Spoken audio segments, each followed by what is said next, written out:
Chicos, otra vez yo saludándolos. Vamos entonces a continuar.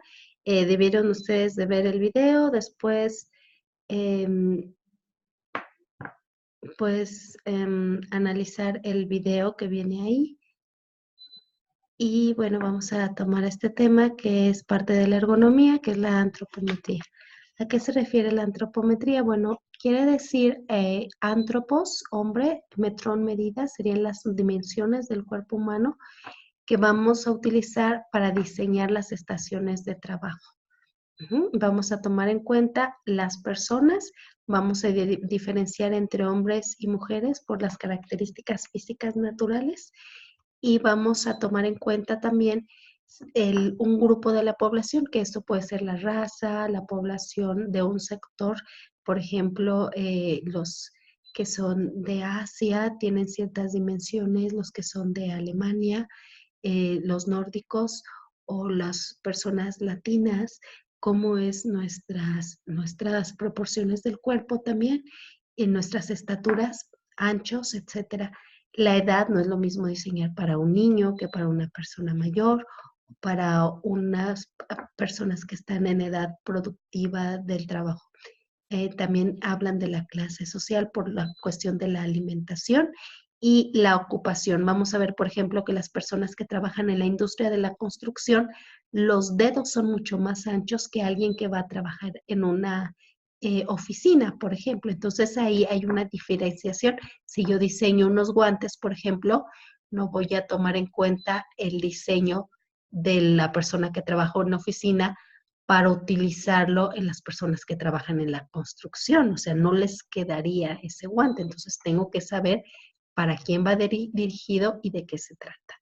Ok, entonces en la antropometría vamos a tomar en cuenta las dimensiones de estos seres humanos, de las partes del cuerpo, y lo vamos a hacer de dos formas. La antropometría, estructural o estática es el reposo. Por ejemplo, si yo tomo una estatura, si yo tomo una profundidad, el peso es estructural. Y la funcional son los movimientos. Por ejemplo, yo elevo mi mano, es un alcance, es un funcionamiento, yo la estiro hacia el frente, no se ve, por acá, es un alcance, ¿verdad? Entonces yo estoy haciendo ya movimientos, hay ángulos, me agacho, y tomo la medida a qué dimensión me agaché, entonces esa sería una antropometría funcional o dinámica. Entonces esto tómenlo en cuenta porque lo vamos a aplicar en la empresa y lo vamos a utilizar en la segunda parte de esta sesión. ¿Qué ejemplos tenemos de las dimensiones que vamos a tomar de las personas? Las alturas, los anchos, las longitudes, los alcances, los perímetros. ¿En dónde vamos a medir? O sea, si yo la estatura digo, ¿en dónde se mide la estatura? Aquí, atrás, en medio, en la altura al hombro, en esta parte del hombro, ¿qué punto es el que yo debo de tomar en cuenta? Entonces aquí se definen estos puntos somatométricos que son referencias. Van a ver ustedes en su práctica la altura al popliteo. ¿Qué es popliteo? Pues es la parte de atrás de la rodilla. Ese es el popliteo. ¿Para qué me sirve? Pues para el diseño, por ejemplo, de las alturas de las sillas, de los asientos del auto. Entonces, ese es un punto de referencia para que todo mundo mide igual. No podemos diseñar para el promedio, es un error que pasaría. La mitad de la población lo podría utilizar cómodamente y la otra mitad no. ¿Ok? Entonces, vamos a tomar en cuenta a la mayoría de la población. Al 100% no podemos al 100%, desafortunadamente, solamente vamos a considerar al 95%. ¿Por qué no al 100%? Por cuestión económica. Entonces, vamos a tomar esas medidas. ¿Cómo las vamos a medir? De pie, en posición horizontal, sin calzado y de preferencia sin medias o calcetines. Pero bueno, por cuestión de higiene, pues con calcetines. Pueden estar sentados también cuando diseñamos los interiores o estaciones de trabajo en donde el trabajador va a estar sentado. Entonces, podemos tomar medidas de pie y sentados. Bueno, ¿Qué vamos a considerar? Esto ya lo habíamos mencionado, los equipos. Los equipos son los antropómetros que tenemos ahí en la parte de ustedes que están sentados de frente al pizarrón, sería la parte izquierda. Ven ahí unas como regletas.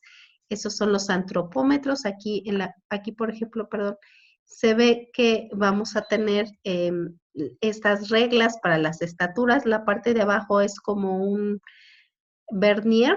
Ese nos va a servir también, por ejemplo, para medir la distancia del codo a la mano, para ver los alcances, etcétera, las profundidades, los, em, las básculas para los pesos. Imagínense una plataforma en donde tienen que estar los trabajadores y la diseñamos para los más flaquitos, y si suben los más pesados, pues no la aguanta y se caen, ¿verdad? Entonces, principalmente la antropometría se utilizó para el diseño de las cabinas de los aviones de la Fuerza Aérea.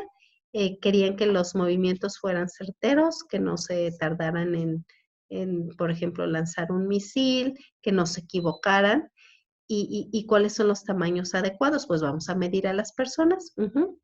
Y es importante esos espacios. ¿Para qué? Para que los trabajadores o las personas en este caso estén cómodas. Aquí lo que yo les mencionaba, el popliteo es la parte de atrás de la rodilla. Vamos a tomar la altura al codo como referencia para el diseño del plano de trabajo. La altura lumbar para los soportes, etcétera. Entonces vamos a tomar en cuenta estos aspectos, la edad de las personas, si es hombre o mujer, la ocupación, la raza, etcétera. Aquí vienen datos pues curiosos aquí en este slide, por ejemplo, que las mujeres dejan de crecer a los 17 y los hombres a los 20. Entonces, a partir de esa edad ya podremos decir que es una estatura en la que se mantienen estable por algunos años. Después de los 35 ya empiezan a disminuir la estatura de los seres humanos. ¿Por qué? Porque se están comprimiendo las vértebras. Es diferente la estructura fisiológica del hombre y la mujer. Aquí viene un dato también importante, que en las manos, en la longitud y grosor de los dedos se ve la diferencia. En un estudio que hicieron, las dimensiones masculinas fueron 20% más grandes que las femeninas en lo que respecta a la anchura, ¿verdad? De la mano, y 10% más en lo que se respecta a lo largo de la mano, ¿no? De los dedos de la muñeca. Y, por ejemplo, pues de la mujer es mucho más ancha de las caderas, de la circunferencia de los muslos que de los hombres. Y hay cambios también cuando está esperando un bebé. Entonces ahí es población especial. Las personas mayores, los niños y las mujeres embarazadas, personas con capacidades diferentes, van en otro grupo porque hay que diseñar los espacios para ellos.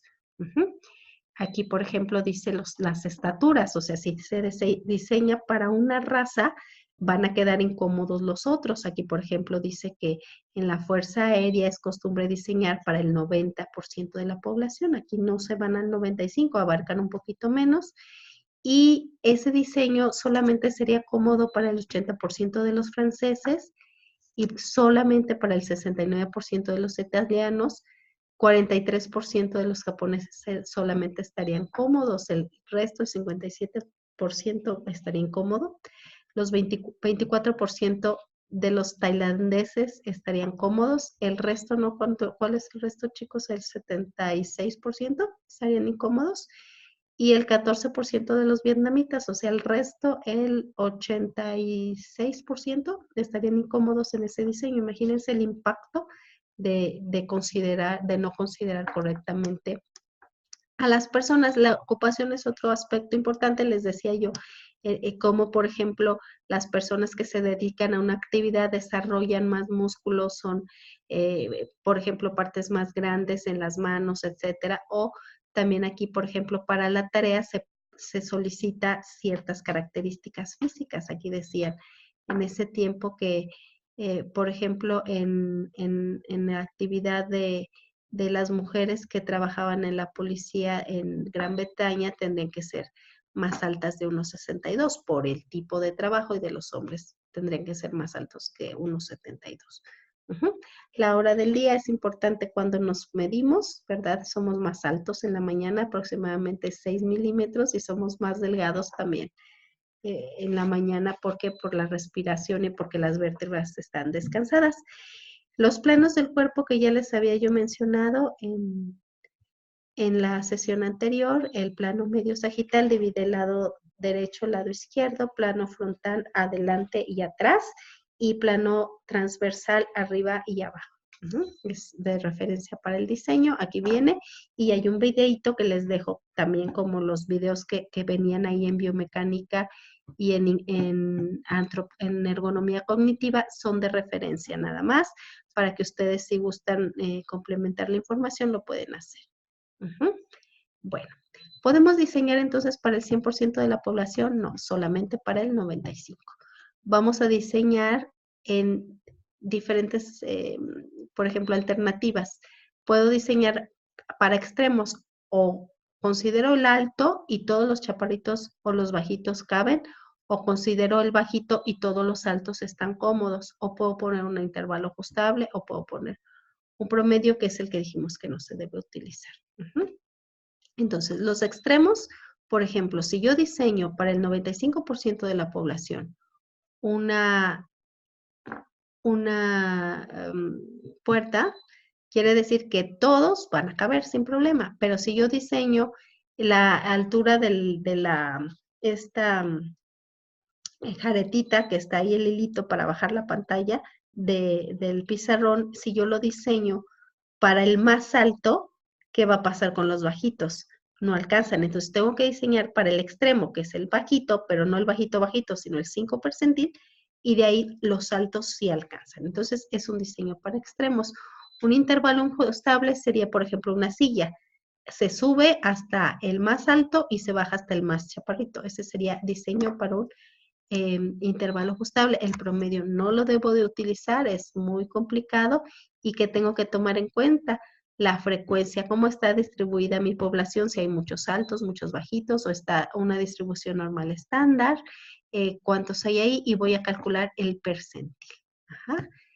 Bien, entonces, bueno, este lo vamos a dejar para cuando nos reunamos, la actividad, y estas son las referencias. En el siguiente video les explico cómo calcular los percentiles. Muchas gracias, chicos.